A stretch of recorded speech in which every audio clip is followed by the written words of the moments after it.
ala Muhammad wa ali Muhammad for recitation of Hadith Qissa.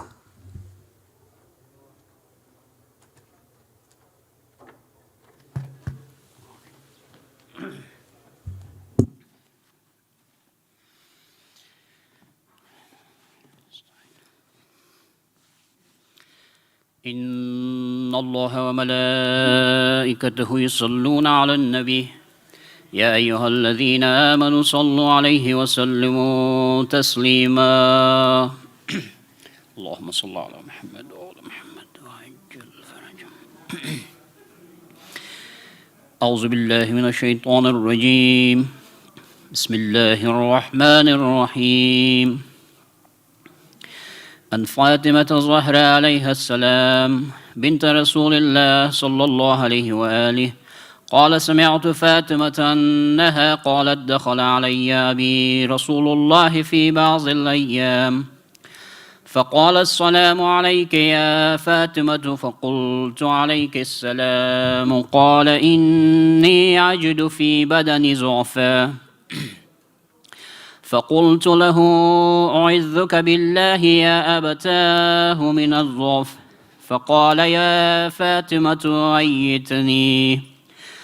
أيتني بالكساء اليماني فغطني به فأتيته بالكساء اليماني فغطيته به وسرت أنظر إليه وإذا وجهه يتلعلأ كأنه البدر في الليلة تمامه وكماله فما كانت إلا ساعة وإذا بوالدي الحسن قد أقبل وقال السلام عليك يا أماه فقلت وعليك السلام يا قرة عيني وثمرة فؤادي فقال يا أماه إني أشم عندك رائحة طيبة كأنها رائحة جدي رسول الله فقلت نعم إن جدك تحت الكساء فقبل الحسن نحو الكساء وقال السلام عليك يا جداه يا رسول الله أتعزن لي أن أدخل معك تحت الكساء فقال وعليك السلام يا ولدي ويا صاحب حوضي قد أذنت لك فدخل معه تحت الكساء اللهم صل على محمد فما كانت إلا ساعة وإذا بولدي الحسين قد أقبل وقال السلام عليك يا أماه فقلت وعليك السلام يا ولدي ويا قرة عيني وثمرة فؤادي فقال لي يا أماه إني أشم عندك رائحة طيبة كأنها رائحة جدي رسول الله صلى الله عليه وآله فقلت نعم إن جدك وأخاك تحت الكساء فدني الحسين نحو الكساء وقال السلام عليك يا جده والسلام عليك يا من اختاره الله أتعزن لي أن أكون معكما تحت الكساء فقال وعليك السلام يا ولدي ويا شافع أمتي قد أذنت لك فدخل معهما تحت الكساء اللهم صل على محمد وعلى محمد وعجل فأقبل عند ذلك أبو الحسن علي بن أبي طالب وقال السلام عليك يا بنت رسول الله فقلت وعليك السلام يا أبا الحسن ويا أمير المؤمنين فقال يا فاطمة إني أشم عندك رائحة طيبة كأنها رائحة أخي وابن عم رسول الله فقلت نعم ها هو مع ولديك تحت الكساء فأقبل إلي علي نحو الكساء وقال السلام عليك يا رسول الله أتعزن لي أن أكون معكم تحت الكساء قال له وعليك السلام يا أخي يا وسي وخليفتي وصاحب لوائي قد أذنت لك. فدخل علي تحت الكساء. اللهم صل على محمد وعلى محمد وعجل. ثم أتيت نحو الكساء وقلت السلام عليك يا أبتاه يا رسول الله، أتعزن لي أن أكون معكم تحت الكساء؟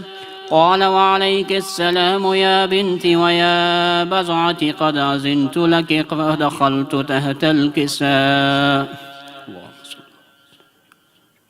فلما اكتملنا جميعا تحت الكساء أخذ أبي رسول الله بطرفي الكساء وأوم بيده اليمنى إلى السماء وقال اللهم إن هؤلاء أهل بيتي وخاصتي وهامتي، لحمهم لحمي ودمهم دمي، يعلمني ما يؤلمهم ويحزنني ما يحزنهم. أنا هرب لمن هاربهم وسلم لمن سالمهم وعدو لمن عاداهم ومحب لمن أحبهم. إنهم مني وأنا منهم، فاجعل صلواتك وبركاتك ورحمتك وغفرانك ورضوانك علي وعليهم، وأذهب عنهم الرجس وتطهرهم تطهيرا. اللهم صل على محمد. فقال الله عز وجل يا ملائكتي ويا سكان سماواتي إني ما خلقت سماء مبنية ولا أرضا مدهية ولا قمرا منيرا ولا شمسا مضيعا ولا فلكا يدور ولا بحرا يجري ولا فلكا يسري إلا في محبة هؤلاء الخمسة الذين هم تحت الكساء. فقال الأمين جبرائيل يا ربي ومن تحت الكساء؟ فقال عز وجل لهم أهل بيت النبوة ومعدن الرسالة، هم فاطمة وأبوها وبعلها وبنوها. اللهم صل على محمد وعلى محمد وعجل. فقال جبرائيل يا ربي أتعزن لي أن أهبط إلى الأرض ليكون معهم سادسا؟ فقال الله نعم قد أذنت لك. فهبت الأمين جبرائيل وقال السلام عليك يا رسول الله. العلي الأعلى يقرك السلام ويخصك بالتحية والإكرام ويقول لك وعزتي وجلالي إني ما خلقت السماء مبنية ولا أرضا مدهية ولا قمرا منيرا ولا شمسا مضيعة ولا فلكا يدور ولا بحرا يجري ولا فلكا يسري إلا لأجلكم ومحبتكم، وقد عزن لي أن أدخل معكم. فهل تعزن لي يا رسول الله؟ فقال رسول الله وعليكم السلام يا أمين وحي الله إنه نعم قد عزنت لك. فدخل جبرائيل معنا تحت الكساء فقال لأبي إن الله قد أوحي إليكم يقول إنما يريد الله ليذهب عنكم الرجس أهل البيت ويطهركم تطهيرا.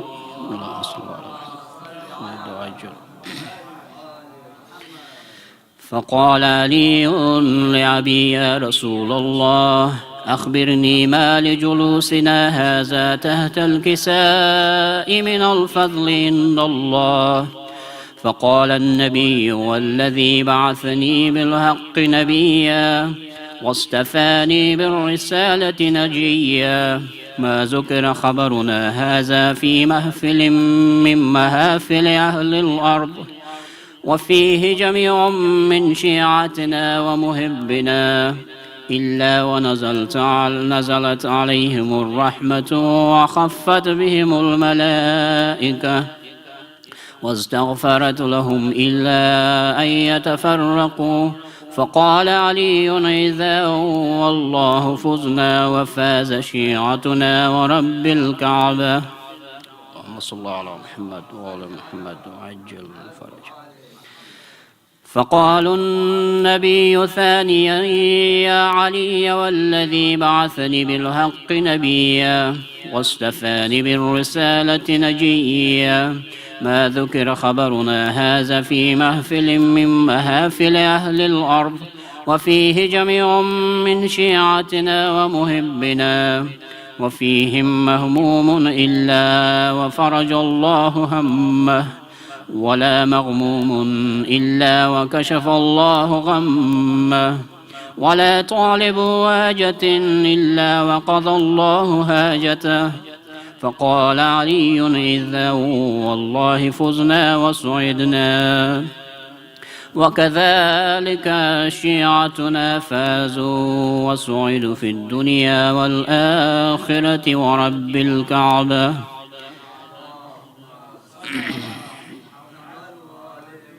بر محمد و اہل بیت محمد صلوات.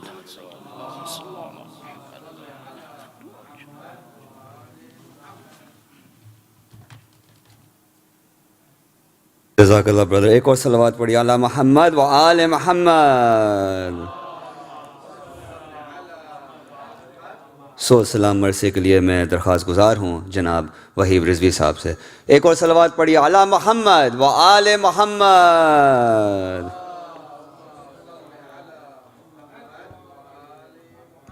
بار دیگر نعرے صلوات.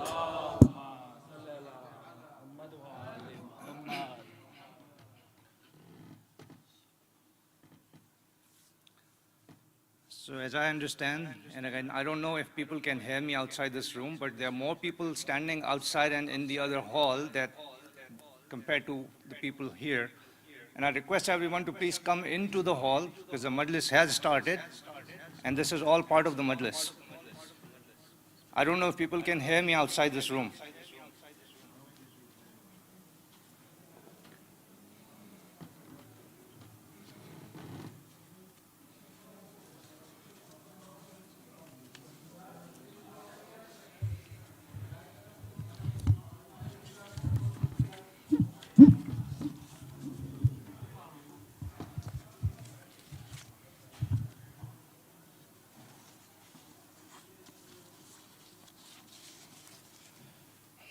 ایک درود کی گزارش.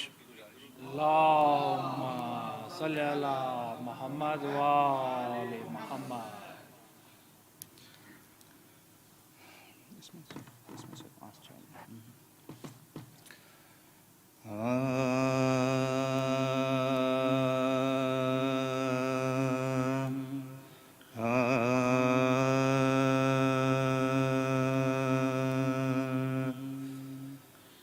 میں نے اس باب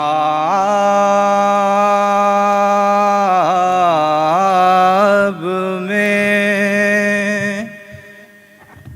ایسے بھی شرف پائے ہیں. میں نے اس باب میں ایسے بھی شرف پائے ہیں. مجھ کو مجلس کے لیے لوگ بلا لائے ہیں. مجھ کو مجلس کے لیے لوگ بلا لائے ہیں، اے قمر مجھ سے یہ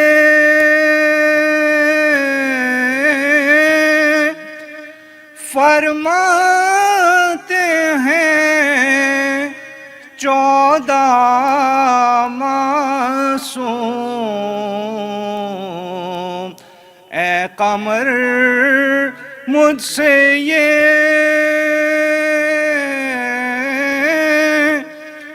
فرماتے ہیں 14 معصوم، ہم تیرا مرثیہ سننے کے لیے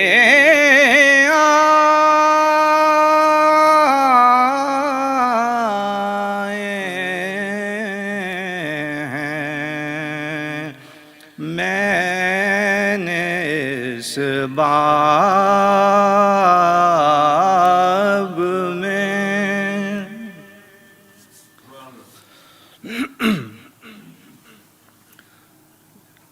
ایک درود کی گزارش.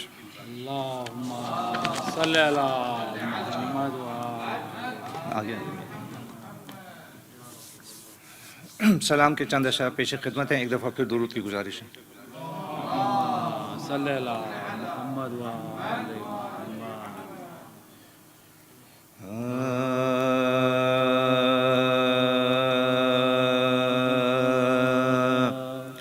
اور کوئی مظہر داور نظر آتا نہیں، اور کوئی مظہر داور نظر آتا نہیں، بزم کل میں دوسرا ہے در نظر آتا نہیں، اور کوئی مظہر داور نظر آتا نہیں، ہیں ابو طالب علی عباس ایسے بے مثال، ہیں ابو طالب علی عباس ایسے بے مثال، کوئی ان جیسا وفا پہ کر نظر آتا نہیں، اور کوئی مظہر داور نظر آتا نہیں،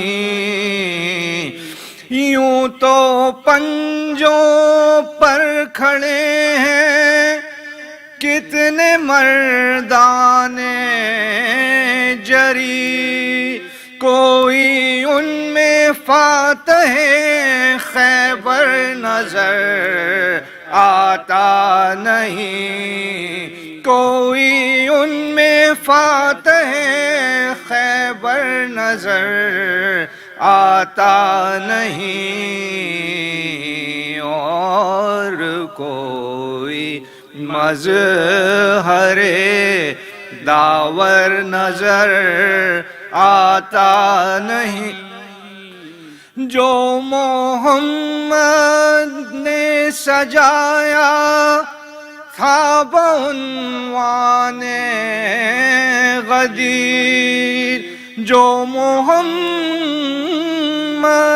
نے سجایا تھا بعنوان غدیر، دل کے اندھوں کو وہی منبر نظر آتا نہیں، اور کوئی مظہر داور نظر آتا نہیں۔ پڑ گئی ہے جن کے دل پر بغض حیدر کی نقاب، ان کو احمد کا کبھی بستر نظر آتا نہیں، اور کوئی مظہر داور نظر آتا نہیں۔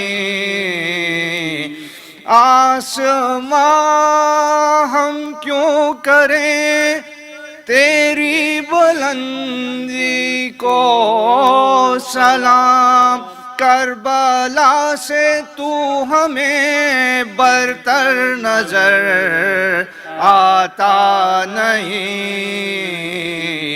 اور کوئی مظہر داور نظر آتا نہیں۔ چل بسی بینائی کوثر نبی کے لال کی ڈھونڈتے ہیں، اور علی اکبر نظر آتا نہیں،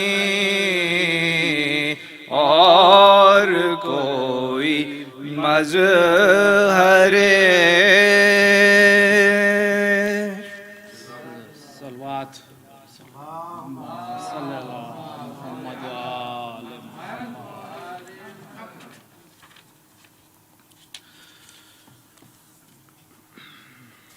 آج کی تاریخ کی مناسبت سے حضرت رسول خدا صلی اللہ علیہ وآلہ وسلم کی وفات سے منسوب مرثیے کے چند بند پیش خدمت ہیں۔ ایک سورہ فاتحہ کی گزارش۔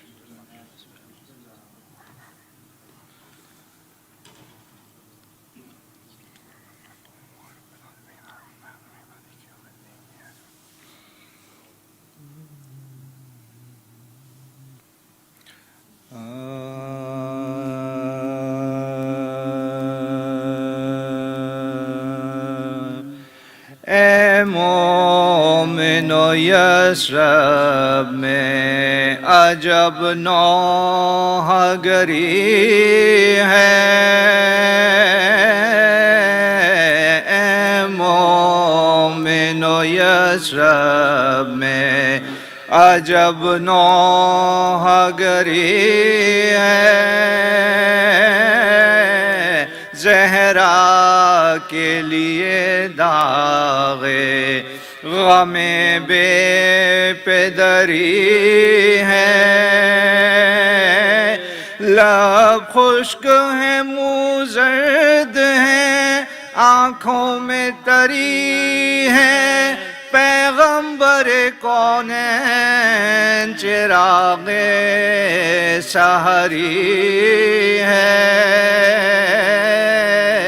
پیغمبر کونین چراغ سحری ہے، ہوتے ہیں جدا خیر بشر خیر نساء سے، محبوب خدا چھوٹتے ہیں شیر خدا سے، محبوب خدا چھوٹتے ہیں شیر خدا سے، جس کا کلمہ پڑھتے ہیں سب مومن دیدار، اب عازم فردوس ہے وہ خاصہ غفار، مکے میں مدینے میں تباہی کے ہیں آثار، اب ہوتے ہیں امت سے جدا احمد مختار، اب ہوتے ہیں امت سے جدا احمد مختار، فاقے کیے غمگین رہے دنیا کے سفر میں، آخر سفر مرگ کیا ماہ سفر میں، آخر سفر مرگ کیا ماہ سفر میں، فرصت جو ہوئی غر سے تو حضرت نے یہ پوچھا، زہرا نے کہا ایک عرب آیا ہے وہ مانگتا ہے اذن حضور ہے میرے بابا، کتنا ہی کیا عذر نہیں اس کو پذیرا، کتنا ہی کیا عذر نہیں اس کو پذیرا، حضرت نے کہا یہ ملک الموت ہے زہرا، ہنگام میری زیست کا اب فوت ہے زہرا، ہنگام میری زیست کا اب فوت ہے زہرا، یہ اذن کسی سے بھی نہیں مانگتا واللہ، پر ہاں میرے دروازے کے رتبے سے ہے اللہ رہے جو شرف سید زیجا، بے حکم نہ گھر میں ملک الموت کو تھیرا، بے حکم نہ گھر میں ملک الموت کو تھیرا، پر کرب و بلا میں یہی گھر تھا یہی در تھا، کفار کا وہ تھا آتش کا گزر تھا، کفار کا وہ تھا آتش کا گزر تھا، پایا ملک الموت نے مولا کا جو فرما، آیا بادب روبرو خسرو دورا، حضرت ہوئے امت کے لیے وہی کے خواہاں، ہاتف نے کہا تیری مشکل ہوئی آسان، ہاتف نے کہا لے تیری مشکل ہوئی آسان، محشر کا خدا نے کیا مختار ابھی سے، بخشے تیری امت کے گنہگار ابھی سے، بخشے تیری امت کے گنہگار ابھی سے، مولا ہوئے خوش لحاف آپ نے اوڑا، سینے میں جو گنجی نئے اسرار خدا تھا، سونپا وہ بلا کر اسد اللہ کو تنہا، زہرا سے مخاطب ہوئے عاشق بابا، زہرا سے مخاطب ہوئے اے عاشق بابا، کچھ دن تو میرے نہ ہے یہاں رنج و محن میں، رونا نہ بہت مجھ کو میں تڑپوں گا کفن میں، رونا نہ بہت مجھ کو میں تڑپوں گا کفن میں، پھر دست ید اللہ ہمیں زہرا کا دیا، فرمایا سلوک اس سے جو ہوگا ہے میرے ساتھ، زہرا سے یہ خدمت، زہرا سے کہا خدمت حیدر ہے عبادت، بے حکم ید اللہ نہ کرنا کوئی بات، بے حکم ید اللہ نہ کرنا کوئی بات، محتاج میرے بھائی کو سرتاج سمجھنا، حیدر کی کنیزی کو تو معراج سمجھنا، حیدر کی کنیزی کو تو معراج سمجھنا، پھر رو کے کہا اے میرے مظلوم نوازو، لو بیٹھ لو زانوں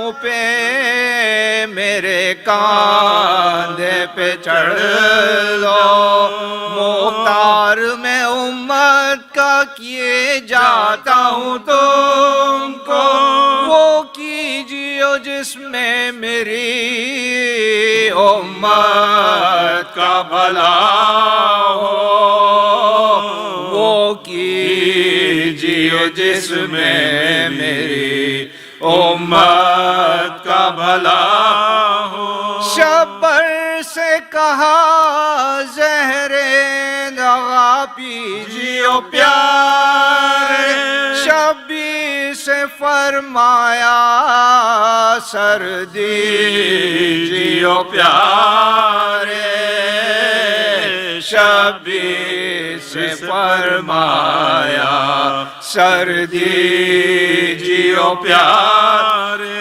فرمایا فرشتے سے کہ لے قبض کرب جا، راہی ہوئے مولا طرف روضہ رضوان، پہلے شہ مردان سر اپنا کیا اور پھر پھاڑ نواسوں نے بھی ننھے سے گرے بال، پھر پھاڑ نواسوں نے بھی ننھے سے گرے بال، غش میں کہیں زینب کہیں کلثوم پڑی، خاتون قیامت پہ قیامت کی گھڑی تھی،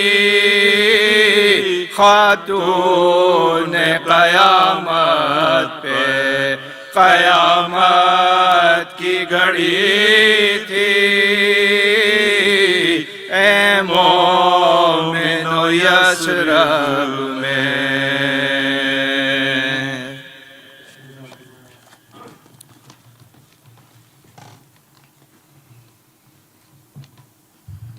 پر محمد و آل محمد صلوات. I request Brother Mustafa Kareem for the announcements before Majlis-e-Aza. ایک اور صلوات پڑھی علی محمد و آل محمد.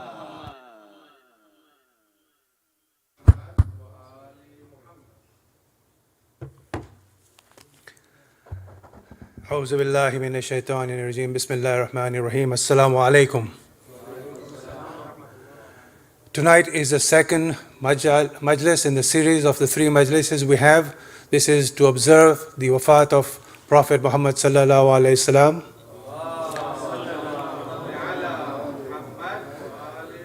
Shahadat of Imam Hasan alayhi salam.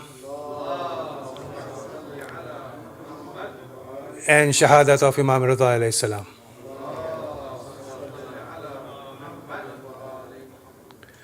Tonight's sponsors are the families of Mr. and Mrs. Jafar and Jabin Ali, Mr. and Mrs. Ejaz and Paro Mirza. Please join me in reciting Surah Fatiha for their marhumins as well as your marhumins. Bismillah ar-Rahman ar-Rahim.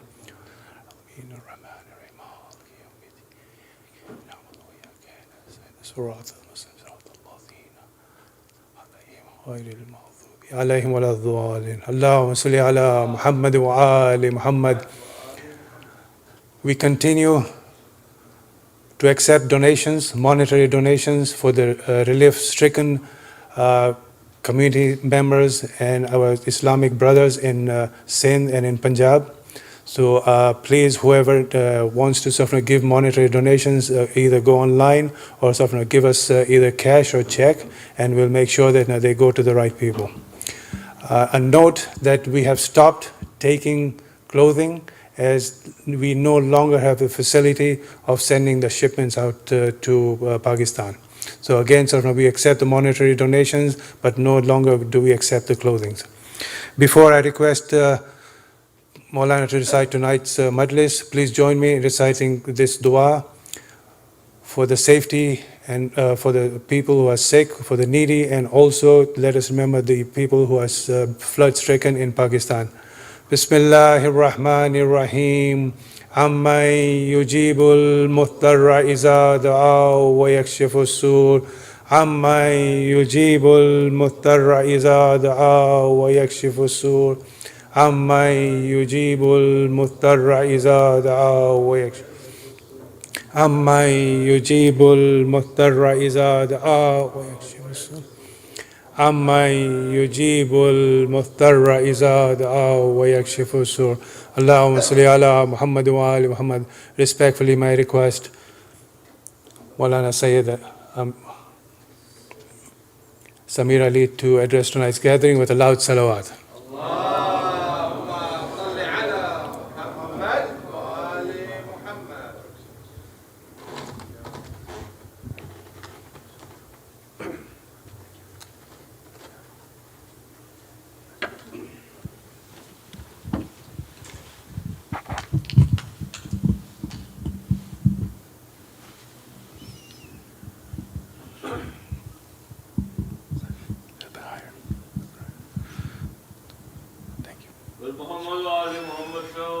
Allahumma salli ala. Perfect, thank you. Let us begin by reciting one Surah Al-Fatiha, 3 times Surah Al-Ikhlas for all the marhumin, marhumat, inshaAllah, especially for today's sponsor, inshaAllah, and their marhumin.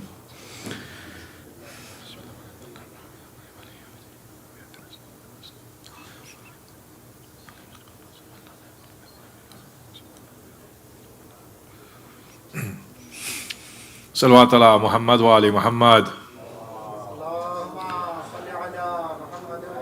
I would just like to request brothers at the back to move forward a little bit so we can inshallah make room for those who are joining us. Salawat ala Muhammad wa ali Muhammad. أفوض أمري إلى الله إن الله بصير بالعباد ما شاء الله ولا حول ولا قوة إلا بالله العلي العظيم. أعوذ بالله من الشيطان اللعين الرجيم. بسم الله الرحمن الرحيم. الحمد لله الذي لا يبلغ مدحته القائلون ولا يحصي نعمه العدون ولا يودي حقه المجتهدون. الذي لا يدركه بعد الهمام ولا يناله غوص الفتن. الذي ليس لصفته حد محدود ولا نعت موجود ولا وقت معدود ولا أجل ممدود. ثم الصلاة والسلام والتحية والإكرام على النبي الأمي القرشي الهاشمي المكي المدني سيدنا ومولانا وطبيب قلوبنا وشفيع ذنوبنا وحبيب إلهنا أبي القاسم محمد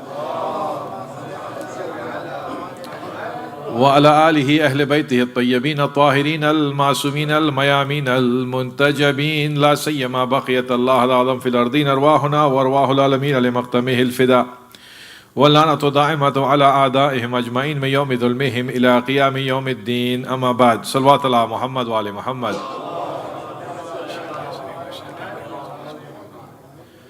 Mu'min mu'minat a'zam Allah ajuruna wa ajurakum. May Allah increase your rewards during these days of Aza.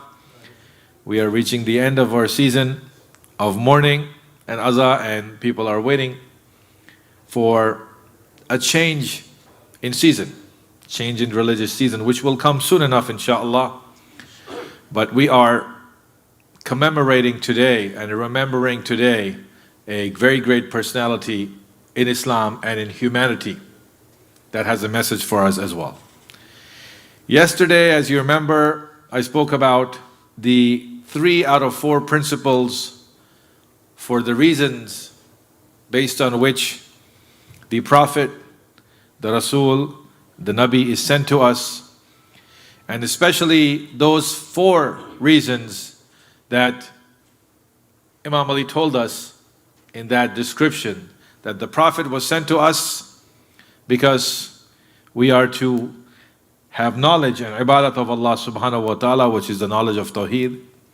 After we receive that knowledge, then we are going to have a ahad or a commitment with Allah subhanahu wa ta'ala, as we have a commitment in our life. And the third reason after that commitment in that process is that we have ita'at and following the messenger that is sent to us with our heart, with our tongue, and with our body and our action. And the fourth reason is wilaya, which I have not talked about and we will not discuss today, but I just wanted to share that with you. We also talked about the first 10 ayahs in Surah al-Mu'minun, Surah number 23, and that was your homework. I hope some of you were able to do some of that homework, because that homework is very important. We will continue tomorrow talking about the rest of the 10 ayahs of Surah number 23, inshallah. But we talked about salat, the importance of salat, and khushu', and having the excited humbleness with connection to salat and prayer. Today, inshallah, the topic is a little bit different. And today we will be commemorating the death of Imam al-Hassan al-Mujtaba alayhi salam. This Imam lived, as you know, in the holy city of Medina, in that city which was really created and founded and inhabited by the Prophet of Allah and his family. And we know that city of Medina was known as Yathrib before the migration of Rasulullah to this city. And after he moved to that city, it was known as Madinatul Munawwara, or Madinatul Nabi, the city of the Prophet, or the illuminated city, the city of light, which is a beautiful name for the city of Medina. In that city, the Imams of Ahlul Bayt were born, almost all of them. Imam al-Hassan was born there in the year 3 Hijrah, and after that he died in that city in the year 50 Hijrah. So 47 years, which is not a very long life, but that is the life that he lived. 7 years, the first 7 years of his life were with the Prophet of Allah, who was there in Medina, and with his mother Fatima Zahra alayha salam. You say salawat, please. After that, until the Shahadat and the martyrdom of Amir al-Mu'mineen, Imam Hasan traveled around the Muslim land and the Muslim world. He went to Kufa, and he was also living in Kufa before Amir al-Mu'mineen was killed there. He returned back after the death and the martyrdom of Amir al-Mu'mineen. He returned back to the city of Medina, to his home, to his center. And in the city of Medina, he stayed for another 10 years before he became Shaheed, and he was a martyr. This is, in very concise terms, the life of Imam al-Hassan. He married 4 ladies in his life. Ju'da was one of them. Ishaq, Bashir, and Khawla were one of them. And he had many children, and he lived with them in the city of Medina. About Imam al-Hassan alayhi salam, we see that Rasulullah sallallahu alayhi wa alayhi wa sallam, he said, Al-Hassan wal-Hussein imaman qa'idan aw qa'iman. Imam al-Hassan and al-Hussein are imams. They are leaders. Either they be sitting or they be standing. The Prophet of Allah is fasih. He is someone who speaks in universal terms, someone who speaks in symbols, someone who speaks in isharat and indications. And it is our duty to look at his words and to get all the knowledge and the information out of the indications that he makes for us and the pictures that he draws with his words for us, the images that he gives us. So what does it mean when he says Al-Hassan is the Imam sitting or standing? What is the meaning of this term he says about Imam Al-Hassan? When someone is sitting, then they are, just like you are sitting on the ground, some of you are sitting on the ground, they are in a position to communicate, they are in a position to discuss, they are in a position to talk, they are in a position to listen to each other and talk with each other, correct? This is what you do when you sit. You eat, or you talk, or you discuss. This is what we generally do when we sit. It is a passive position. It is a position of being open to dialogue and receiving dialogue from other people and replying to them. So, Imam al-Hassan is an imam if he is in a state of being passive, if he is in a state of being someone who teaches Islam, someone who explains Islam, someone who sits and recites Quran in the masjid of the Prophet, someone who writes and makes a treaty with Muawiyah, someone who provides advice on what should be done in the Muslim community next, as a leader, as an advisor to those people who were in power at that time, even though the imamah is his and it belongs to him. Other people were khalifas and khulafa at that time other than the imam. So he gave them advice. And they asked him for knowledge, he gave them the knowledge. So that is the position of sitting. Imam al-Hassan is also an imam, the Prophet said, when he is standing. When someone is standing, they are no longer in that position of being passive. They are in a position of being defensive. They can also be in an aggressive position. The word qa'im in Arabic means someone who doesn't just stand, but someone who establishes something. Waqimus salat. Establish the prayer. Meaning, the word is the same word as qiyam and standing, even though in prayer you are standing and sitting and doing other things other than standing, but the way that Allah subhanahu wa ta'ala is using the description of establishing prayer, He says, make the prayer stand. Make the prayer stand, meaning keep it there, fix it, and build your life around the prayer. So the Imam al-Hassan alayhi salam, recite salawat please, is an imam, but he is not just listening, but he's also standing, and standing with the sword, al-qa'im bis-sayf. This is another image in Arabic. That someone who stands defending Islam, someone who stands against the attacks of the enemy, and again defends Islam by attacking them if they are attacking Islam. Imam al-Hassan had many campaigns, military campaigns.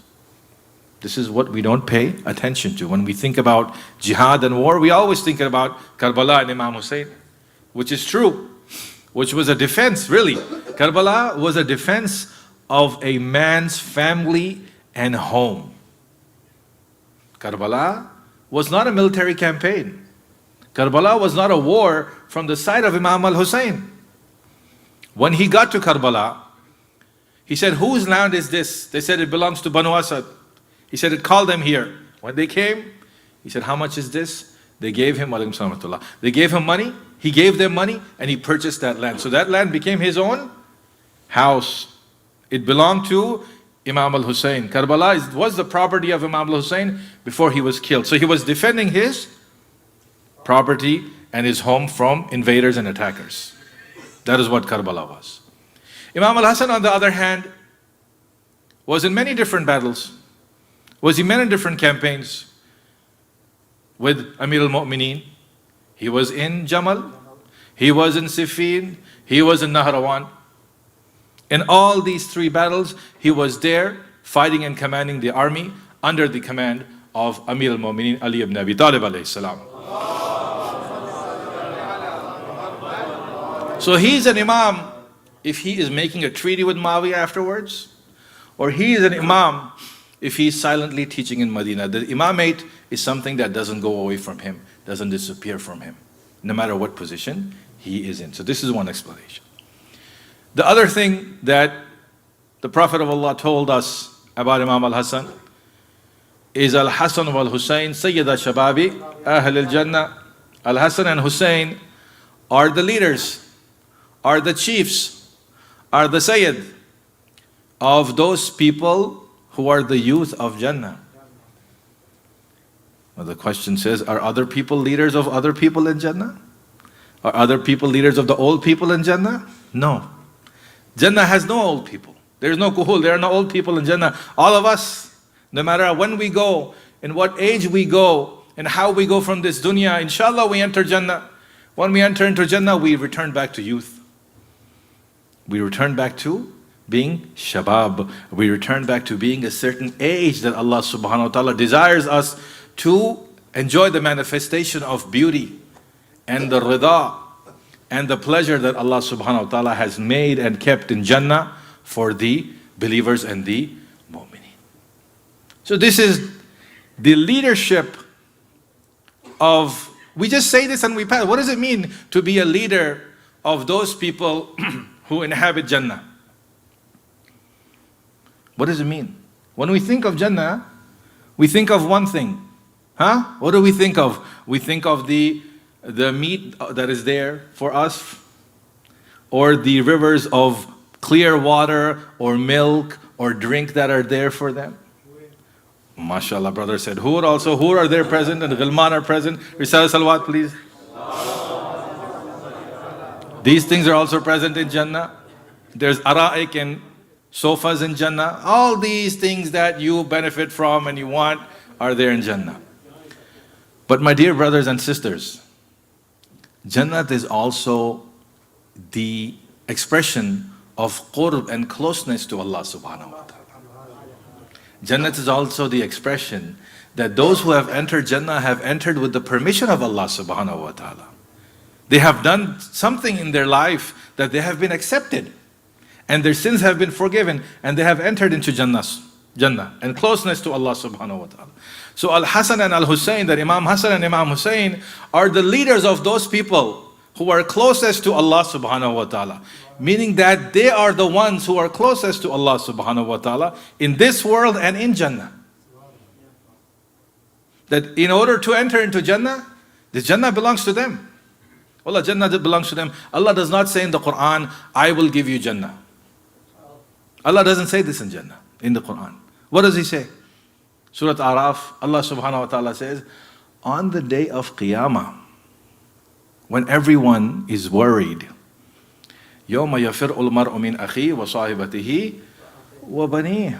That day when you will run away from your child and your father and mother, and the wife will run away from the husband, and the friends will run away from each other. Why? Because they're worried about entering into Jannah. On that day, Allah subhanahu wa ta'ala says in the Quran, عَلَى الْأَعْرَافِ رِجَالٌ. There are people standing on a height on the day of Qiyamah, and they will be the ones saying, you go to Jannah and you don't go into Jannah. Meaning Jannah belongs to some people. Jannah belongs to a group of people, and those people will be deciding, Allah has given them this Jannah. And those people will be deciding who is going to enter into Jannah, because they were the lovers of those people. They were the lovers of Ahl al-Bayt. They were the followers of Ahl al-Bayt. They were the ones who had ita'at of Ahl al-Bayt. They were the ones who had the Wilayat of Ahl al-Bayt. So this is the haqiqat of Jannah, that it is in the hands of Ahl al-Bayt. And al-Hassan and al-Hussein are the chiefs of the leaders of the youth that are going to be in Jannah, inshallah. Recite a salawat, please.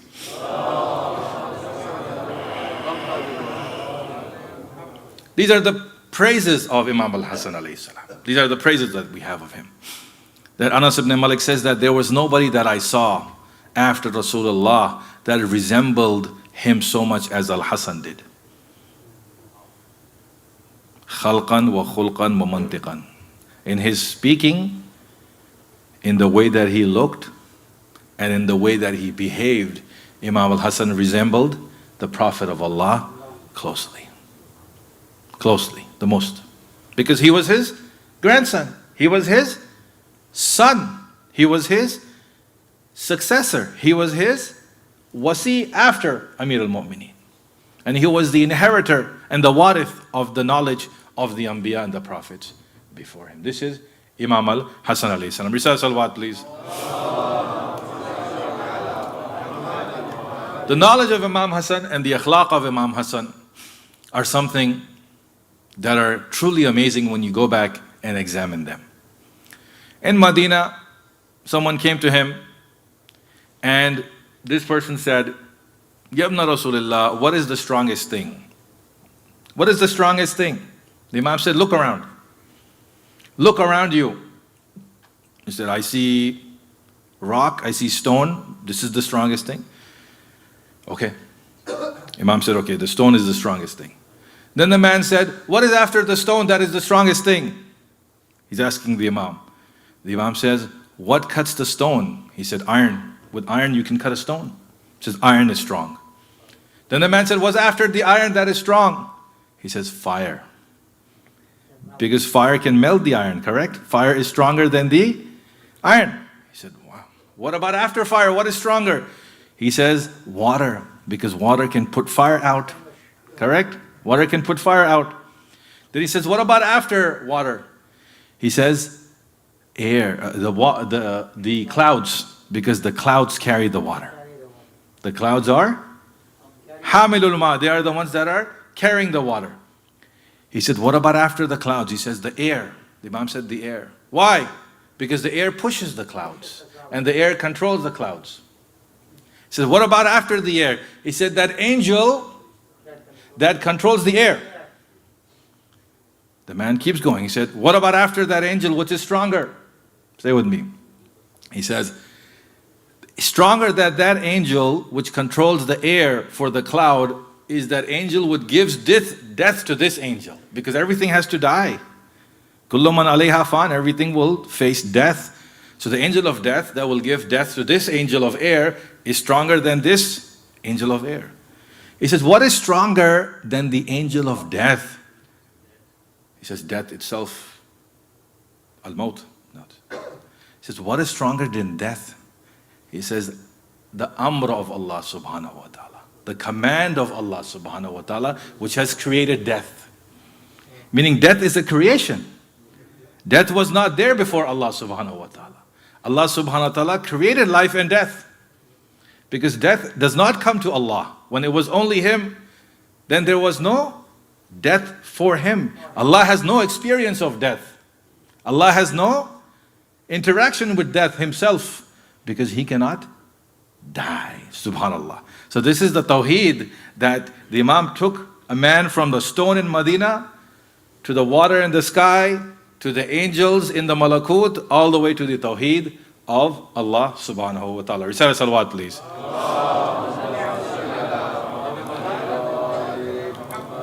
There are many other things about Imam al-Hassan and his knowledge and his fadail that you are able to read. We also see that the shahadat and the martyrdom of Imam al-Hassan is different than the shahadat and the martyrdom of Imam al-Hussein. Because what evil and batil and the forces of Iblis and Shaitan could not destroy with words, they destroy with swords. What they could not destroy with words, they destroy with swords. Imam Hussein alayhi salam was martyred in Karbala. He was killed in Karbala. His family was taken prisoner. His family was taken captive. Correct? His head was separated from his body, and they ran horses on that body after he was killed. This is what they did to the grandson of the Prophet of Allah. And despite all the cruelty and the injustice that they did to his body, his dhikr and his mention is there alive until today. How many people made the pilgrimage to Karbala and Arba'in? 20 million? 21 million people. From all different countries, all different places, they went to give their salam and respect to Imam al-Hussein alayhi salam. Imam al-Hassan alayhi salam also became shaheed. He was also made shaheed in history. He was also attacked, and they tried to destroy. They could not destroy his body, even though he was poisoned. He was not killed in the same way Imam al-Hussein was killed, but his reputation, his image, his character, his masculinity, his manhood, these things were attacked. These things were attacked. Because the hadith that you find that are mentioned in some sources, I will not say anything else, in some sources about Imam al-Hassan alayhi salam are strange. You don't find those about Imam Hussein. You find those, some of them, about the Prophet, but you don't find that about Imam Hussein. You find that about Imam Hassan. They accuse him of something. They want to bring him down. They want to pollute his image. They want to corrupt his character. They want to tell you that he was not a good person. Wallayadu billah. How do they want to attack him, these forces of evil? It is mentioned in one of the books of Abu Talib Makki, who came much later, that he copies a tradition, waliyadu billah, that Imam al-Hassan alayhi salam apparently had 250 or 300 wives. And Amir al-Mu'mineen is standing in Kufa saying to the people, do not marry your daughters to Hassan because he divorces and he marries as much as he wants. What? 250 and 300. Is there any man in history who has had these many wives? I know you are thinking about the Hud and Jannah, but I'm asking you about this dunya. About this dunya. Is it humanly possible for a man who is living under repression, who is constantly fighting for Islam, who is spending his time and energy in the service of Islam, to be able to have the time and the money to put toward this 250 or 300? Astaghfirullah. It's an exaggeration, but it is mentioned and repeated and circulated without any pause, without any reflection on the character of Imam Hasan. In this state, in this New Jersey of ours, a long time ago I had a conversation with one of the, I don't know if that Imam is still there, one of the masajid which was in North Jersey at that time. And we had a conversation about Imam al-Hassan. And this person said to me that he is Sayyid. I said, okay. And he told me that his shajara goes back all the way to Imam al-Hassan. And he was from North Africa, because the Sayyid of North Africa, some of their lineages go back to Imam al-Hassan. And very proudly he mentioned to me this, that Imam al-Hassan used to marry and used to divorce like this, and he made a joke about it. He was joking about something which I'm not going to repeat from the member, but he said this about Imam al-Hassan. And I stopped and I said, really, brother, do you think that this is something to be proud of? Do you think that this is something that was possible at that time? Do you think that you are just copying and pasting from some of the books that you were reading or that were given to you without reflecting what is going on? And he thought about it and he was silent. I don't know what happened after that, but he was silent because he realized what I was saying was a reality check. They are not using aql in that. But the concept of masculinity is being attacked. Imam Hasan alayhi salam, recite salawat please, is attacked again. Why? Because he was not able to fight and defeat Muawiyah. This is a historical haqiqah and reality. There are many reasons for this. But Muawiyah lived. Muawiyah existed. After Siffin, Muawiyah was fighting. And he was putting a lot of money and wealth into his propaganda machine against Imam Ali, against the Ahlul Bayt, against Imam Hasan. And he was trying his best to make this propaganda machine work very fast and very quickly produce information and knowledge that for the Muslims, Ali and the children of Ali would be something that they don't like, that they don't want to respect, that they don't want to love, that they don't want to follow, that they despise. That is what Muawiyah's machine was doing. Imam Hasan had there were many small battles that were fought. And he had many discussions, asking Muawiyah, requesting Muawiyah, commanding Muawiyah to stop this. But Muawiyah did not stop. After that, Imam Hasan alayhi salam made a treaty, or made a truce with the Muawiyah. What did he say?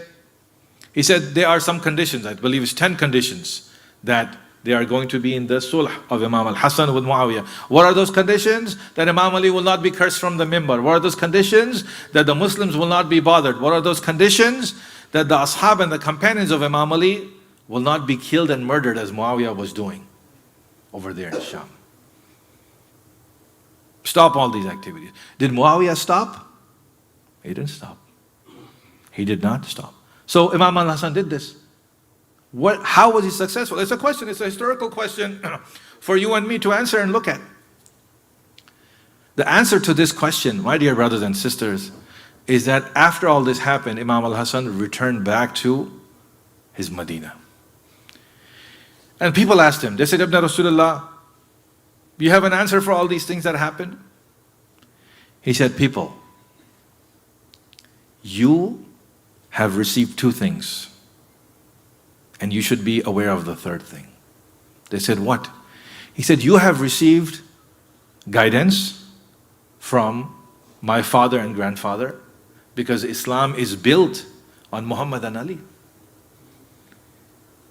Your Islam that you follow, your Islam that gives you identity, your Islam that talks about the laws and rights of women, of children, of men, of inheritance and war, that is built on my grandfather and my father. They said, yes, Ya Ibn Rasulullah. He said, you have received leadership from me. I am telling you what to do now. I am telling you to make peace with this man because I don't have forces to fight. I don't have the forces to fight. They said, what else? He said, this is a mas'ala of khilafah, which passes from one person to another person. He said, the question you are asking me is a question of khilafah, which passes from one person to another person. But have you forgotten the teachings of the imamah which Allah subhanahu wa ta'ala has given us? Have you forgotten the knowledge and the guidance, meaning Ahlul Bayt, that Allah has given us? Have you forgotten the love of the Ahlul Bayt that Allah subhanahu wa ta'ala has made wajib upon all the Muslimin? Have you forgotten that the seeds that I am putting into the ground now are going to give fruit later on? And really, when we look back into history, where is Islam? Islam is in debt to Imam al-Hassan and Imam al-Hussein. Islam is surviving today because of the teachings of Imam al-Hassan and Imam al-Hussein. Allah is Hakim. Allah is wise. He does something today and He changes that tomorrow because that is His decision, because what is best for you today is different from what is best for you tomorrow. The Imam is never someone who is going to be the aggressor. The Imam is never someone who is going to begin a war and an attack. Imam Hasan never started that. Imam Hussein never started the battle. He only defended himself. So in the eyes of Imam al-Hassan, Islam and the teachings of Islam were more important for him to pay attention to than go and get people to fight Muawiyah. Because when he did that, half the army ran away, half the army gave up, half the army was bought by Muawiyah. These were the people that he was given, and he worked with the people that he was given because he was a leader. And a leader has to look at his forces, and the leader has to look at the resources he has. So he defended his position in this way. Risala salawat, please. But looking at all these accusations on Imam al-Hassan, be that history, be that the accusation about the wives, be that the accusation about the war, be that the accusation about peace, the question comes into my mind, the question comes into our mind about what it is to be a man. What does being a man in Islam mean? What is the meaning of masculinity? We're all sitting here, we're all men. Of course, the sisters are listening and mu'mineen are listening online. I just want to say this, that today I'm going to talk a little bit more about this concept of masculinity. Femininity and the position of women is another debate in Islam, and it needs its own time and its own attention. But today we are talking about what it is to be a man. Who is a man in the eyes of Islam? And what are the qualities of manhood that we see are present in Imam al-Hassan alayhi salam? A man, and I say this in the light of the crisis that is going on in this country and in this society today. My job as someone who provides mental health care and spiritual support to people is to talk to people. I have people call me from different parts of the country providing counseling for them.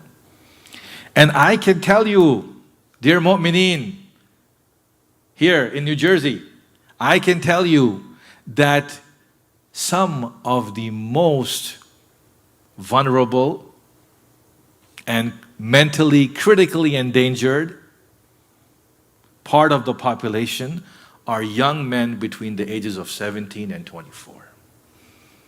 The mental health crisis that this generation is facing is nothing like they faced before. The confusion about what it is to be a man and how to be a man is highest today than it was before.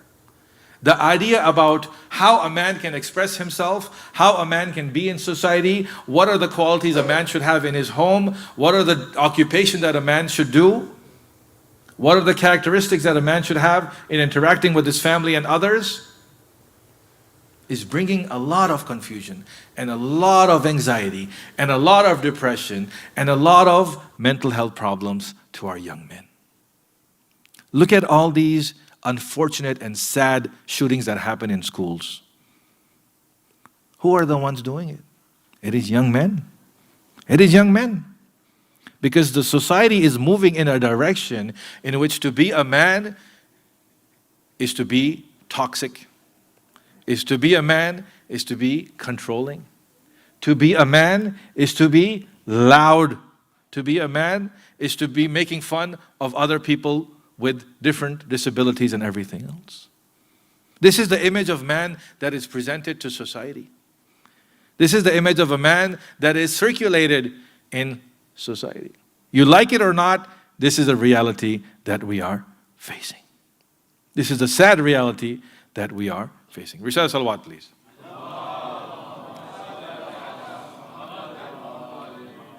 Masculinity, futuwa, masculinity, the jalali aspect of the manifestation of the names of Allah subhanahu wa ta'ala.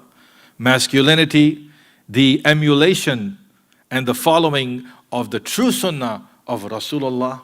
These are all elements of masculinity in Islam. All of them are absent from the society that we live in. And all of them are absent from the image of what it is to be a man that is presented to you and I in media, in news, in society. So there's a lot of confusion. There's a lot of anxiety. There's a lot of parishani. There's a lot of problems that come from that segment of society. And this is a wake-up call for all of us. It really is a wake-up call for all of us to come and understand the position of men in Islam and the roles that men should and should not follow in Islam. One of the, Risala Salawat, and please move forward just a little, please.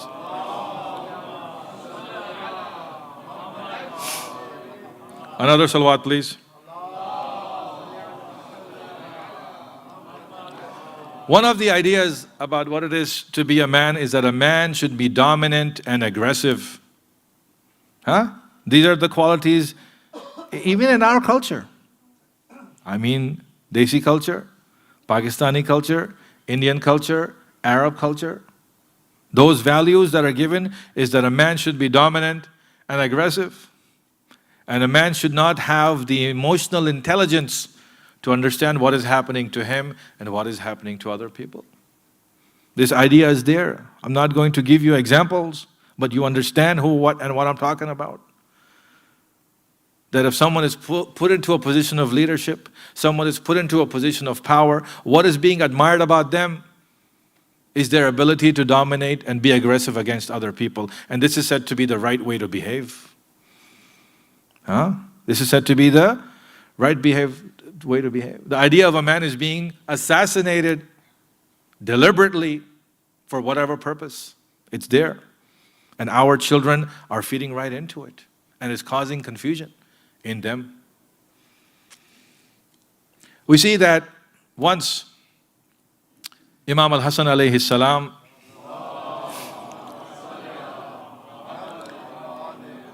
is riding his horse in Medina, and as he is in Medina, he sees a man from somewhere else, because people dress from where they're from.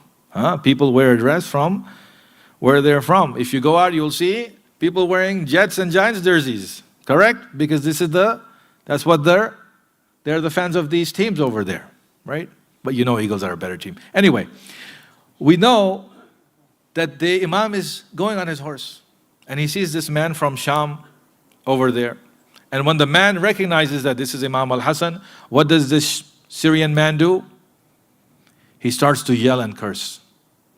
He says, "You are like this. Your father was like this." And he starts saying bad things about Imam al-Hassan and Amir al-Mu'mineen again and again. Imam al-Hassan is on the horse. He stops the horse, he gets off from the horse, and he listens patiently to what this man is saying. He listens quietly to what this man is saying. Once that man finishes, once that man is done getting his anger out, because he is angry because of the propaganda that is fed to him day in and day night by Muawiyah and his machine, Imam al-Hassan stops and says, "Brother, if what you say is correct, then I seek the forgiveness of Allah subhanahu wa ta'ala. And if what you say is wrong, then I seek Allah's forgiveness for you. I seek Allah's forgiveness for you." Then the Imam says, it looks like you came from somewhere else. It looks like you are supporting the other team. It looks like you are from enemy territory. You must be tired. If you need any food, if you need a place to stay, I can provide that for you. This is how a man and masculinity is presented to us by Imam al-Hassan. Subhanallah. We can sit here and say Subhanallah, but tomorrow, or when the Super Bowl is happening, you are wearing the jersey of one team and another team is winning. What are you going to do? I'm just giving you a simple example. More than that, if someone is making you angry, if someone is making you annoyed, if someone really is showing hatred and enmity toward you, how are you going to react? How is your reaction going to be? Is your reaction going to be how society has told you to react? Or is your reaction going to be the reaction of Imam al-Hassan and the Ahlul Bayt? As a man, this is a question I ask myself, because anger comes quickly. Or anger leaves quickly. But the results of anger last for a long, long, long time. The injury of the sword can heal, but the injury of the tongue maybe never heals. Never heals. And society is not helping. The social ideas are not helping. The image that society wants you to be as a man are not helping you follow and understand what it is to have forgiveness, what it is to have wisdom, what it is to have patience. This is how you should react with your opponents and enemies. Subhanallah. This is the reaction of Imam al-Hassan. Recite salawat, please.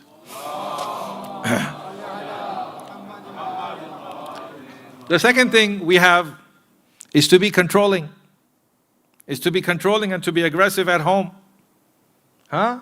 This culture is there. Those of us who have gotten the belt or the slap or the anger from our fathers, we know what it is. In Desi culture especially, if you don't come home at time, if you don't do the work in time, the father is expected to react with anger and control at home. Right? It's Desi culture. I'm being honest with you. This is just honestly Desi culture. Arab culture, Muslim culture. Sadly, the father is expected to be an image of being controlling.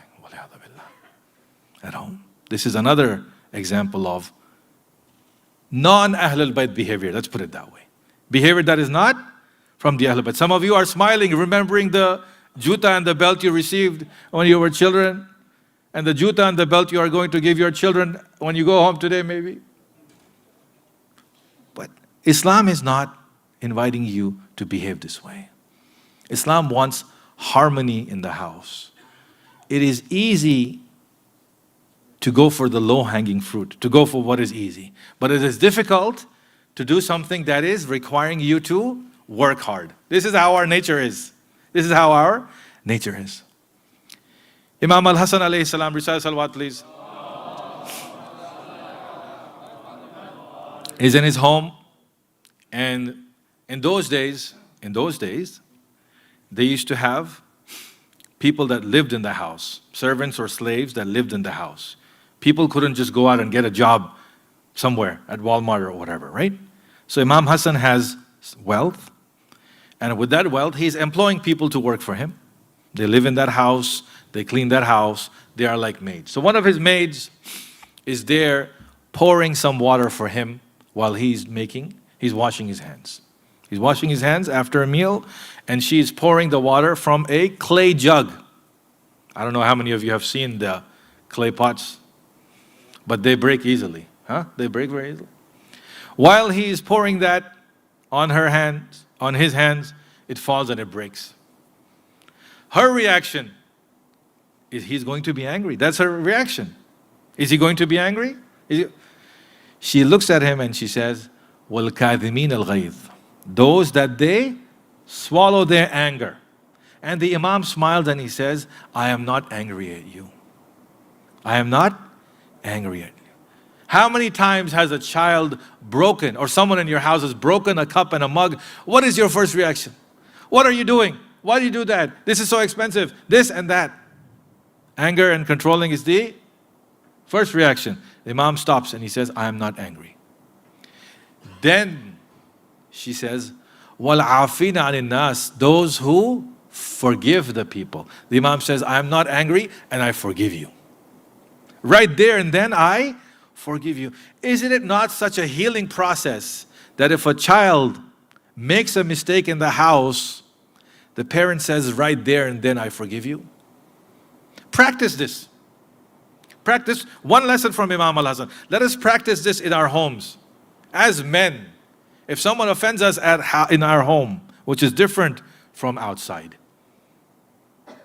anger is a natural reaction. Islam doesn't say put away anger and erase it. No, anger is appropriate where it is appropriate. At home, no. Outside, for the sake of Allah, that's another story. That's another story.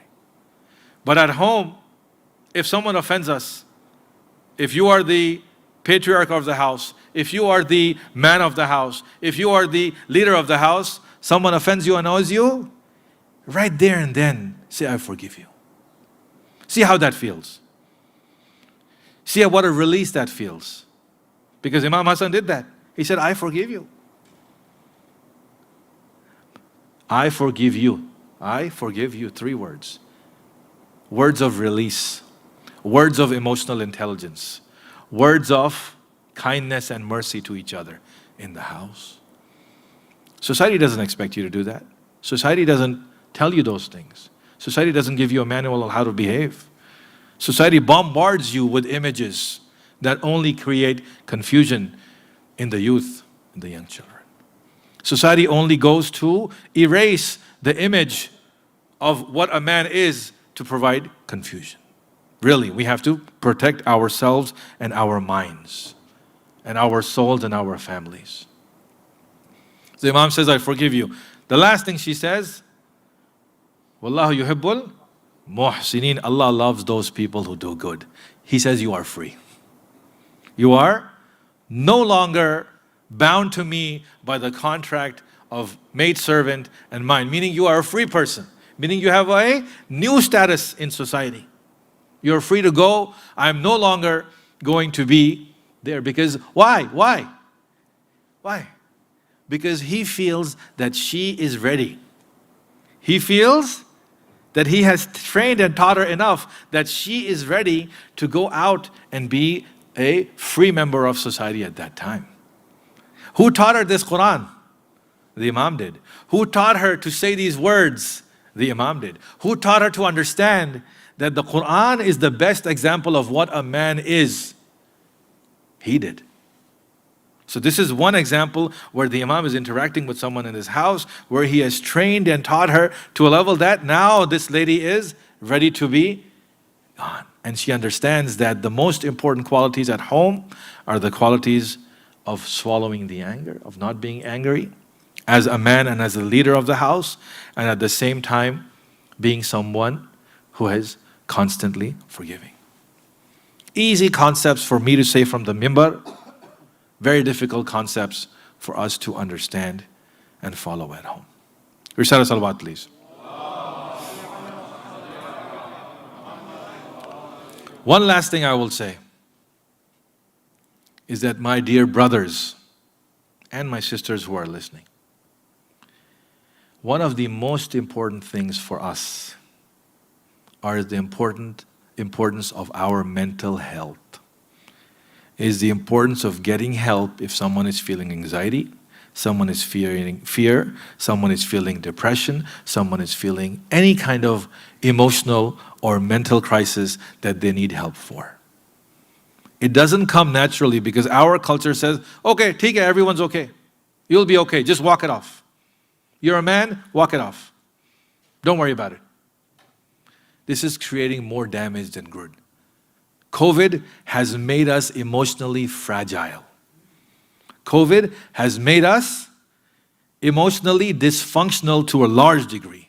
COVID has taken away the opportunity from a whole generation to interact with other people and how to know to interact with other people. COVID has taken away our emotional immunity. It really has.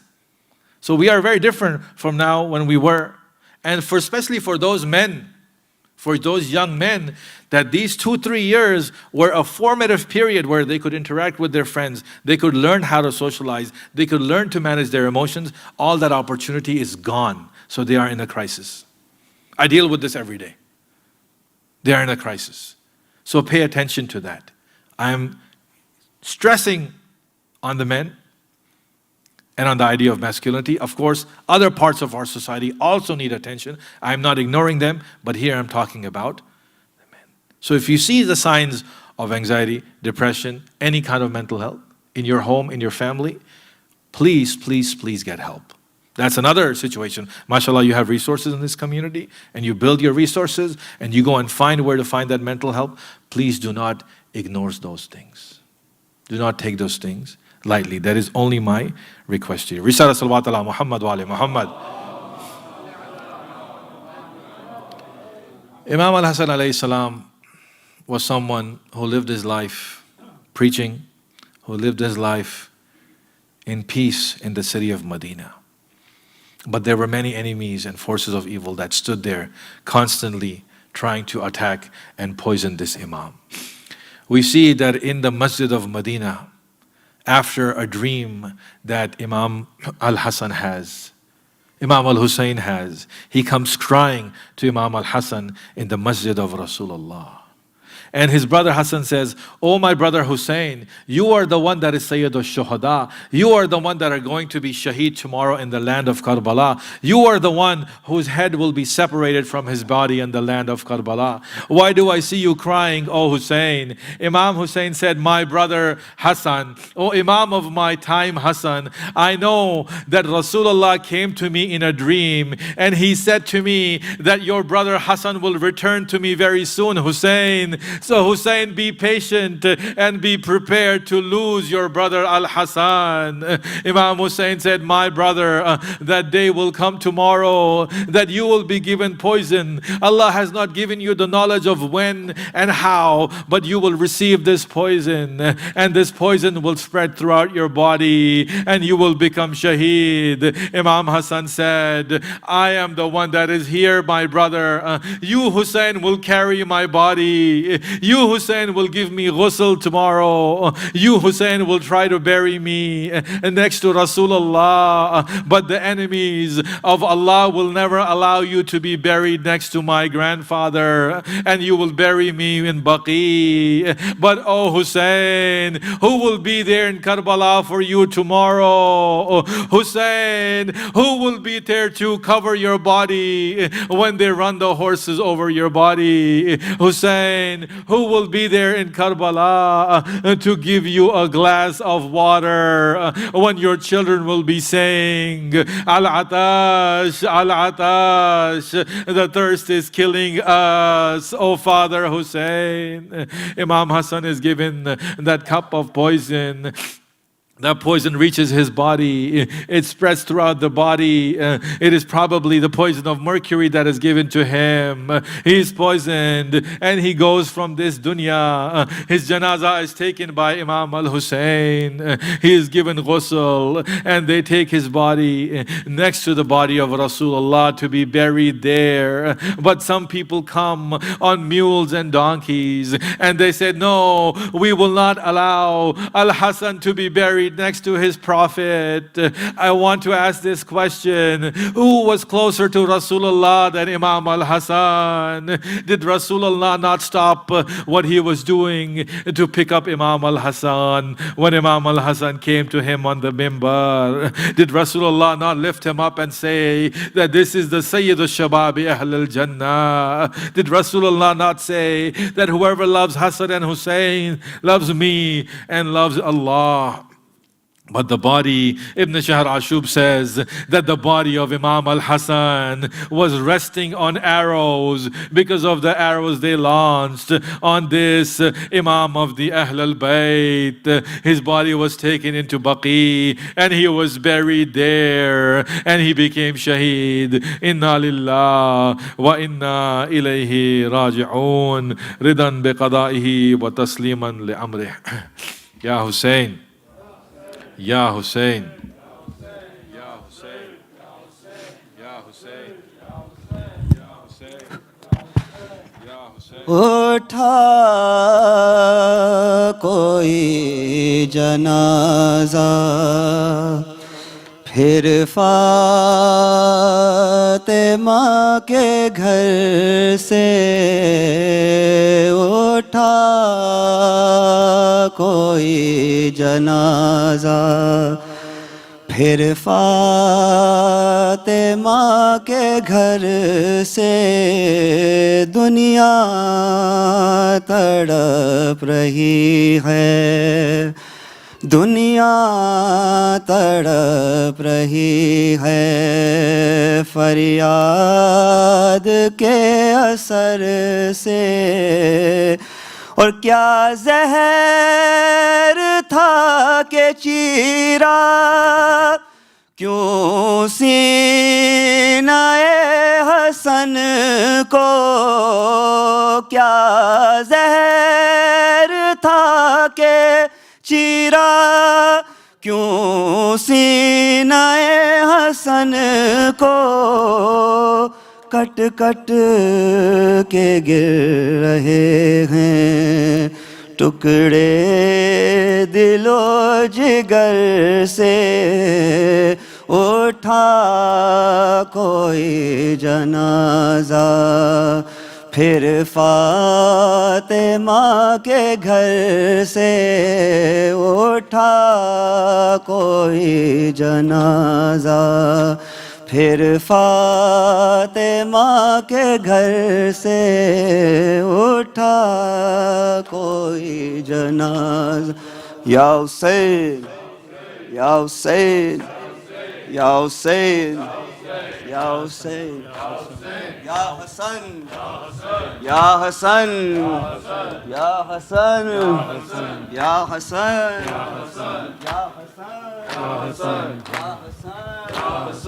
یا حسن بے خطا مارا گیا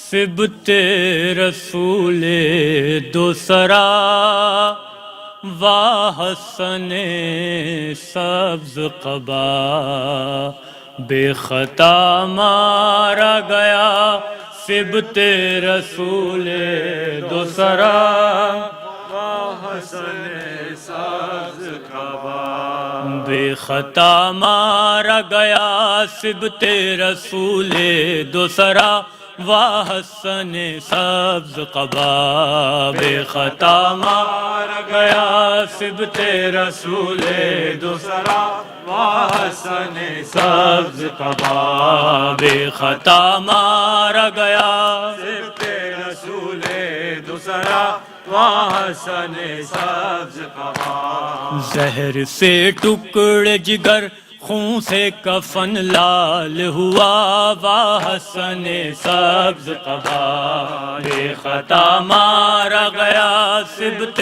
رسول دوسرا واہ حسن سبز قبا بے خطا مارا گیا سبت رسول دوسرا واہ حسن سبز قبا خون گلتے ہوئے بھائی کو بہن نے دیکھا اور تڑپ کر یہ کہا اور تڑپ کر یہ کہا اور تڑپ کر یہ کہا تیری غربت پہ اے بھائی تیری زینب ہو فدا واہ حسن سبز قبا بے خطا مارا گیا سبت رسول دوسرا واہ حسن سبز قبا بے خطا مارا گیا سبت رسول دوسرا واہ حسن سبز قبا ماں کے دکھ سے ابھی آزاد کہاں تھی زینب ہو گیا کیسا غضب ہو گیا کیسا غضب ہو گیا کیسا غضب باپ زندہ نہ رہا بھائی سوئے خلد گیا واہ حسن سبز قبا بے خطا مارا گیا سبت رسول دوسرا واہ حسن سبز قبا بے خطا مارا گیا سبت رسول دوسرا واہ حسن سبز قبا کر دیے زہر حلاحل نے جگر کے ٹکڑے اور قاسم کے لیے اور قاسم کے لیے اور قاسم کے لیے کم سنی میں ہے یہی شام غریباں جیسا واہ حسن سبز قبا بے خطا مارا گیا سبت رسول دوسرا واہ حسن سبز قبا بے خطا مارا گیا سبت رسول دوسرا واہ حسن سبز قبا گھر سے ایک بار جنازہ جو نکل جاتا ہے کب وہ پھر آتا ہے کب وہ پھر آتا ہے کب وہ پھر آتا ہے ایسا تابوت ہے یہ لوٹ کے جو گھر آیا واہ حسن سبز قبا بے خطا مارا گیا سبت رسول دوسرا واہ حسن سبز قبا بے خطا مارا گیا سبت رسول دوسرا واہ حسن سبز قبا شہ نے اس وقت جو غازی کو نہ روکا ہوتا حشر ہو جاتا بپا حشر ہو جاتا بپا حشر ہو جاتا بپا. تیر آتے نہ جنازے پہ تمہارے مولا و حسن سبز قبا. بے خطا مارا گیا سبط رسول دوسرا و حسن سبز قبا. بے خطا مارا گیا سبط رسول دوسرا و حسن سبز قبا. شہ کو ریحان برادر کا جگر یاد آیا جب سرے کرب و بلا. جب سرے کرب و بلا. جب سرے کرب و بلا.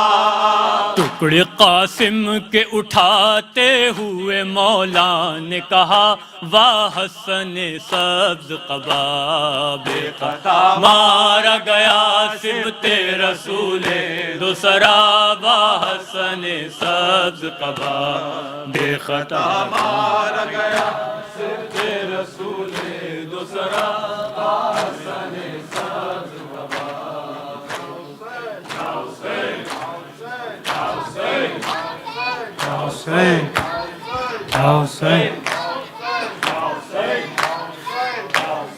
آنسو زہرا کی یتیمی پہ بہاؤ لوگوں. آنسو زہرا کی یتیمی پہ بہاؤ لوگوں. آؤ تابوت محمد کا اٹھاؤ لوگوں. ہے رسول اللہ ہے رسول اللہ. آؤ تابوت محمد کا اٹھاؤ لوگوں. آؤ تابوت محمد کا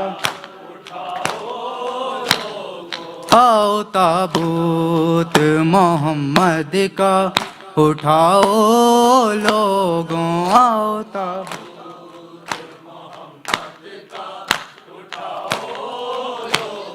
ساری دنیا کو وفاداری. ساری دنیا کو وفاداری سکھاؤ لوگوں. آؤ محمد کا اٹھاؤ لوگوں. محمد جس عقیدت سے بپا کرتے ہو میلاد نبی. جس عقیدت سے بپا کرتے ہو میلاد نبی.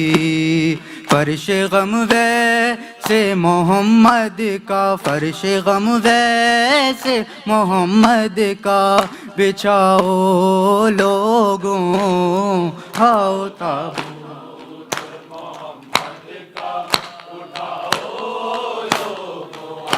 تابوت محمد گھر میں ہے فاطمہ زہرا کے اندھیرا چھایا. گھر میں ہے فاطمہ زہرا کے اندھیرا چھایا. آج کی رات چراغوں کو آج کی رات چراغوں کو بجھاؤ لوگوں. آؤ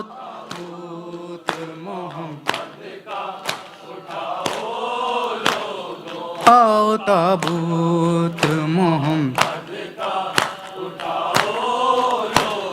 ساری دنیا کو وفاداری. ساری دنیا کو وفاداری سکھاؤ لوگوں. ہو تابوت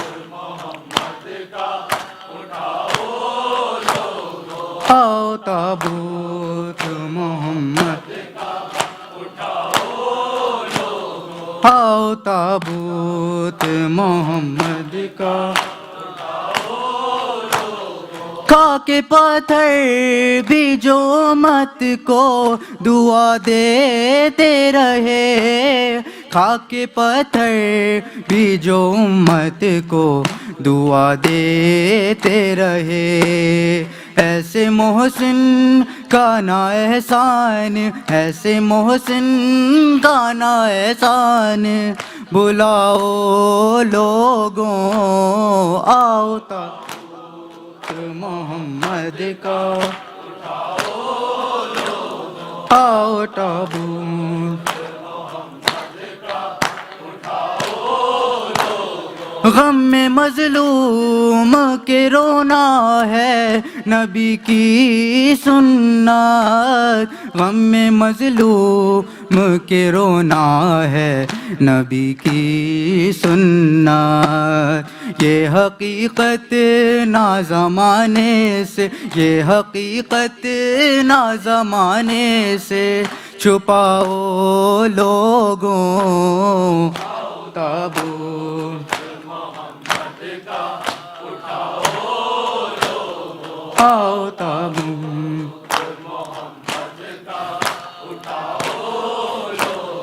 اپنے بابا کی جدائی میں جو چھپ کر روئی، اپنے بابا کی جدائی میں جو چھپ کر روئی، دل اسی فاطمہ زہرا کا، دل اسی فاطمہ زہرا کا، بڑھاؤ لوگوں او تابوت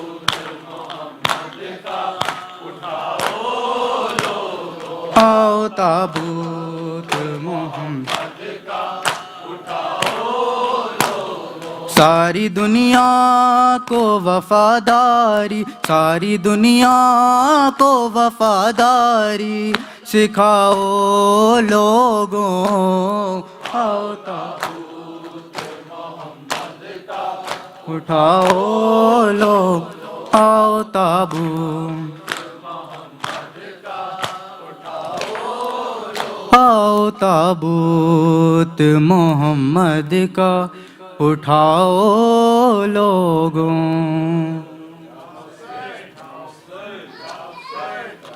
تیروں کی زد میں آ گیا زہرا کا گل بدن، تیروں کی زد میں آ گیا زہرا کا گل بدن، تیروں کی زد میں آ گیا زہرا کا گل بدن، تیروں کی زد میں آ گیا زہرا کا گل بدن، سرمایہ رسول ہے شہزادہ امن، تیروں کی زد میں آ گیا زہرا کا گل بدن، تیروں کی زد میں آ گیا زہرا کا گل بدن، پوشا کہ جس کی خلد سے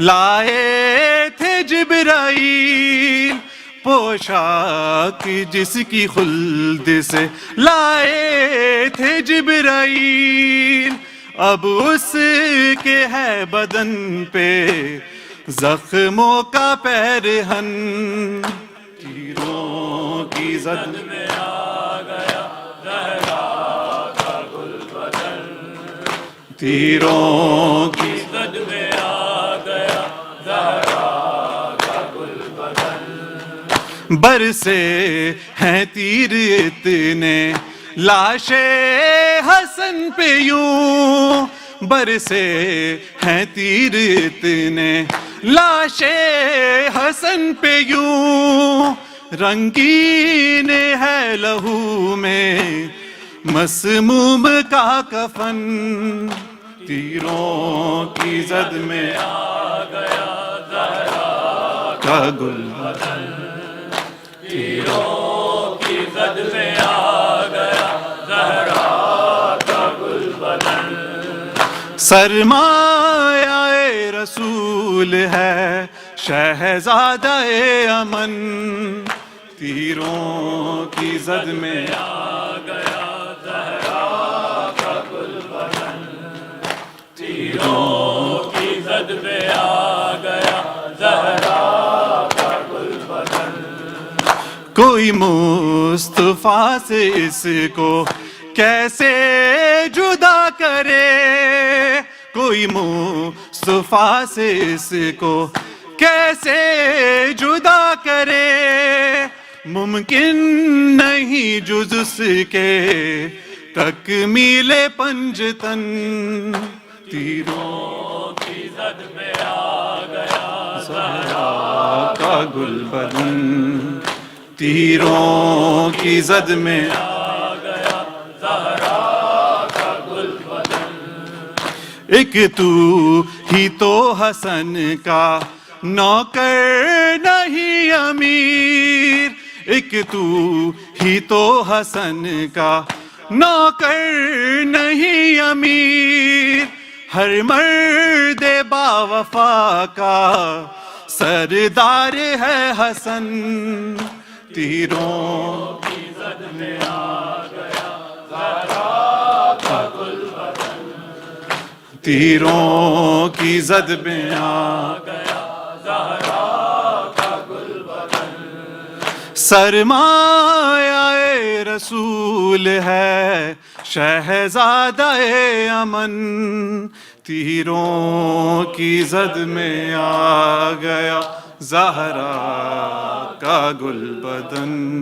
یا حسین یا حسین یا حسین یا حسین یا حسین یا حسین یا حسین یا حسین یا حسین یا حسین یا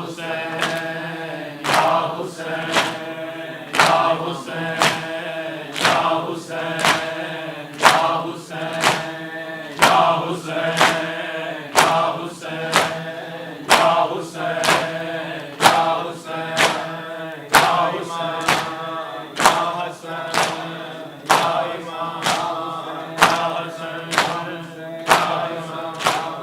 یا حسن.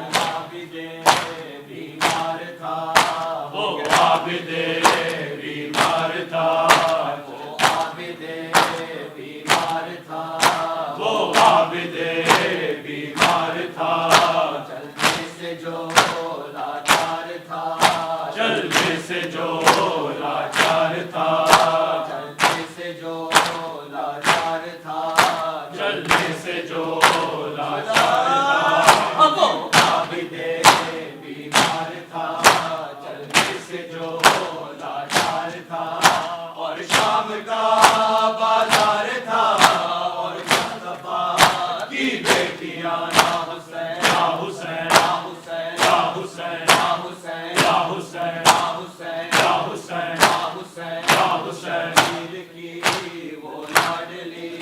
شبیر کی وہ لاڈلی، شبیر کی وہ لاڈلی، شبیر کی وہ لاڈلی، سینے پہ جو شاہ علی، سینے پہ جو شاہ علی، شبیر کی وہ لاڈلی، سینے پہ جو شاہ علی، جس کی آواز بن میں جلی، وہ پر تماشوں کے نشان، یا حسین یا حسین یا حسین یا حسین یا حسین یا حسین یا حسین یا حسین یا کہے قاسم کی ماں، رو کر کہے قاسم کی ماں، رو کر کہے قاسم کی ماں، رو کر کہے قاسم کی ماں، مارا گیا قاسم جوان، مارا گیا قاسم جوان، مارا گیا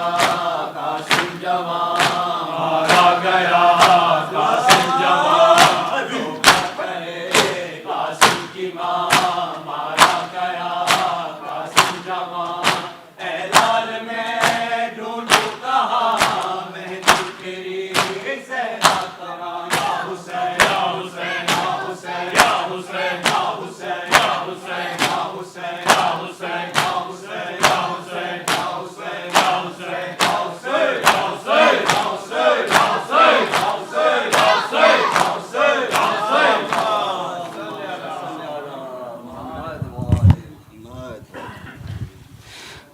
اللهم صل على محمد وآل محمد اللهم صل على محمد وآل محمد اللهم صل على محمد وآل محمد بسم الله الرحمن الرحيم السلام عليك يا أبا عبد الله السلام عليك يا ابن رسول الله السلام عليكم ورحمة الله وبركاته السلام عليك يا غريب الغرباء السلام عليك يا معين الضعفاء والفقراء السلام عليك يا شمس الشموس السلام عليك أنيس النفوس أيها المدفون بأرض توز روحي وجسمي لك الفداء السلام عليكم ورحمة الله وبركاته السلام عليك يا صاحب العصر والزمان الأمان الأمان الأمان السلام عليك يا شريك القرآن السلام عليك إمام هذا عجل الله تعالى فرجك وسهل مخرجك وظهورك واجعلنا من أنصارك وأعوانك السلام عليكم ورحمة الله وبركاته.